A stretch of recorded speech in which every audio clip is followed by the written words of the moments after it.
Good afternoon. Yesterday, the world was given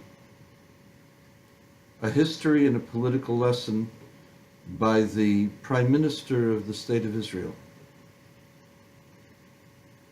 Benjamin Netanyahu, Bibi, Benjamin Netanyahu, a military hero and a man who stands up for his people, revealed to the world an incredible coup of intelligence that I don't think has ever been matched, certainly not in my lifetime. A half a ton of documents were exported from the most secret archives in Iran and brought to Israel for analysis. Those documents, those CDs, discs, contain within them over 100,000 pages of condemning, damning evidence that Iran had engaged in a nuclear program and had the wherewithal at any moment to ditch its agreements with the West and to be able to produce and arm nuclear weapons on missiles that could reach Israel and ultimately could reach the United States. The purpose of that was not necessarily a direct nuclear attack, although it threatened it. The purpose of that was to increase its standing in the Middle East so it could dominate the oil-rich area, that it should become the single most powerful nation in the Middle East, with dreams of grandeur of restoring the old Persian Empire and uniting the Islamic states under the general flag of Iran, that Iran should be able to galvanize the 1.4, 1.5 billion believers in Islam under its control for its political, geopolitical position. That was the purpose of making nuclear weapons, not necessarily to create a nuclear holocaust. That said, the nuclear deal with Iran was based upon certain trust or certain honesty that Iran was supposed to demonstrate. Clearly, that honesty, that trust has been shattered by the revelations of the Mossad, Israel's equivalent of the CIA. Instead of extolling the incredible resourcefulness and the moxie and the determination and the ability to pull this off, something that the CIA couldn't do, something that MI6 couldn't do, something that the French couldn't do, or the Germans, or the Russians for that matter. The Mossad pulled something off that was remarkable for any foreign intelligence group. It was remarkable, bold, and totally convincing. The ones who have to be convinced of the truth, of the veracity of the revelations of Bibi Netanyahu are the heads of state, primarily of this country and of the European Union. With them lies the fate, not of just of Israel, but the entire Middle East. Iran, if let go to try to get nuclear weaponry and fit them on missiles, will become the dominant power within a short period of time. They have their cohorts in Hezbollah and in Syria and in Yemen, and they're able to wreak havoc in the entire Middle Eastern area, in which about, at one point, 70% of the proven oil resources existed. Today, it's a lot less than that, but a considerable amount, perhaps 40 to 50% of oil reserves in the world are found there. And Iran wants to dominate that industry and the pipelines that flow for the free world, or the world at large. Pat Buchanan is a conservative commentator.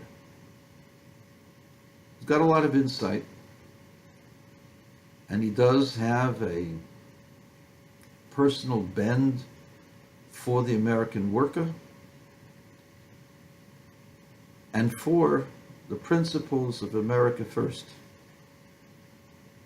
But in that general demeanor lies a heart that is cold to a certain group, and they are Jews. The one thing that Patrick Buchanan said when Bibi went public was that Bibi was trying to get Trump to fight a war for Israel. Instead of saying just what an incredible feat this was, getting this intelligence, getting it out of Iran, being successful in getting so much of it, all he could say was criticism against the Israeli state. The United States did not get the materials. Israel had to expend a lot of its men and fortune to get this material. Israel put its life on the line to get it. The reason for it is because Israel is the most obvious target of the anger and hatred of the mullahs. So Israel has a life and death struggle with it. And of course Israel wants protection from the mullahs. But no, Patrick, we're about the same age. Israel doesn't want Trump to fight its wars. Where have you heard that from any Israeli leader, especially the last 30, 40 years? In 1967, did Johnson fight the war for Israel? Did Johnson give Israel any materials? Israel fought on its own. 1973, yes, Israel needed rearmament that came through Nixon, and that was because the Arabs, Syria and Egypt, had been armed to the teeth by Russia and given sophisticated weaponry which Israel could not counter immediately, and Israel ran out of bullets in defending itself. But even then, Israel didn't ask for American troops. They asked for bullets to be able to shoot back. And you know what? They won. They could have wiped the floor with Egypt. The Third Army had been surrounded and should have been defeated and captured, except that America didn't want Egypt to be embarrassed and forced Israel to accept a ceasefire hours before the Third Army would have capitulated. Same with Syria. They had basically broken through to go into Damascus, and because of Russian pressure, America intervened and prevented Israel from winning the war. Nowhere, no time did Golda Meir ask for American troops to fight Israel's battles. And at no time has Bibi asked that. In fact, Mr. Buchanan, Patrick, if you believe the reports, Israel was on the verge of attacking the nuclear centers of Iran, and the President Obama, threatened to shoot Israel's Air Force out of the sky if they tried to do that. That's been reported clearly. Israel did not ask Obama to bomb those places. Israel only wanted to be able to take those places out by themselves. Nowhere in Netanyahu's revelation, his incredible revealing of intelligence, did he ask for America to intervene or to attack Iran. Nobody in their mind wants a war, in good mind. What they want is for there to be peace. The only way for there to be peace is if Iran can be pressured. How does Iran get pressured? Very simple. You pull out of the agreement and you put back the restrictions on the economy of Iran. You forbid, you put a blockade. You don't allow governments to trade with Iran. Of course, there are going to be European nations that are going to line up to try to make deals with Iran. Iran's got a lot of oil. But America is getting stronger in that area. America's almost at the point where it will be the #1 exporter of oil to the world. Only a short time from now. Right now it's Russia. America's got more reserves than Russia. It's only a matter of time when America will surpass Russia's exports. So the Europeans, by doing business with the Iranians, will be cutting off their nose to spite their faces, because then America won't be dealing with them. They'll make an embargo on Iran and with those companies that do business with Iran. And that will force the mullahs to change their ways. And that's the only way to deal with them. You don't have to have a war. If you cut off their economy, they were on the brink of collapse when Obama propped them up. Now, why would Obama prop them up? Didn't he know that they were ready to collapse? Well, the dirty little secret is, I'm going to tell you what the dirty little secret is. Obama wanted Iran to be powerful so that Obama could use Iran as the enforcer to make Bibi Netanyahu give up the West Bank and Jerusalem to the so-called Palestinians. That's the real reason. The real reason was the real politic. As long as Israel is strong and independent, they won't give up Jerusalem. Nor should they, nor should we. We will never give up Jerusalem. But that was what was on Obama's mind when he made that stupid deal with the Iranians. He propped them up so that he could use them as a whip against Israel. That's the real reason for this. Trump sees through that, sees also it's a bad deal. It's a bad deal for America. It doesn't make America safer, because the Iranians are lying, have always been lying, and will develop nuclear weapons that are capable of reaching this country, just as North Korea was going to do. How did you get the North Koreans to start negotiating? By isolating them, by making it impossible for them to have enough food to feed themselves or feed their army. And they were just this close from a complete collapse, moral collapse, physical collapse of their armed forces, because if they can't feed their army, then he's done. Fat Boy is, or Rocket Man as he calls him, is done. So what did he do? Pragmatically, he made like he was a peace-loving guy, and he made up with the South, and he's going to talk to Trump. The reason why he's doing that is because without negotiating with Trump, there's no bread or butter for his troops. And I don't care how many machines he's got. Without people running those machines, they're not going anywhere. And that's the same thing that will happen to Iran. If you freeze their economy, there are enough people in Iran who hate the government that can make the government impotent and take it over.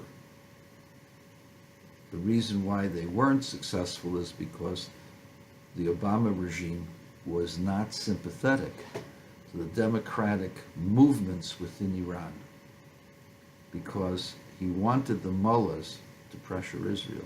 Sad but true. And so, Patrick, this is your lesson in real politics. Bibi does not want America fighting for its own wars.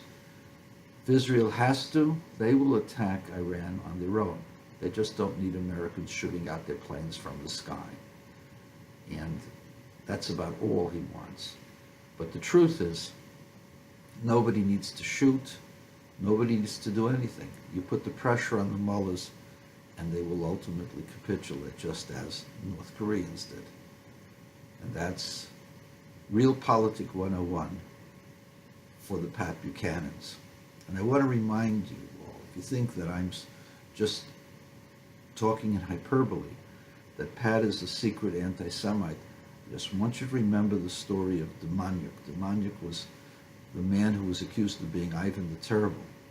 And Patrick Buchanan was Demanyuk's #1 protector, despite the fact that there were dozens of eyewitnesses that identified him as Ivan the Terrible. What did he do? He went ahead against saying that those people were not credible witnesses.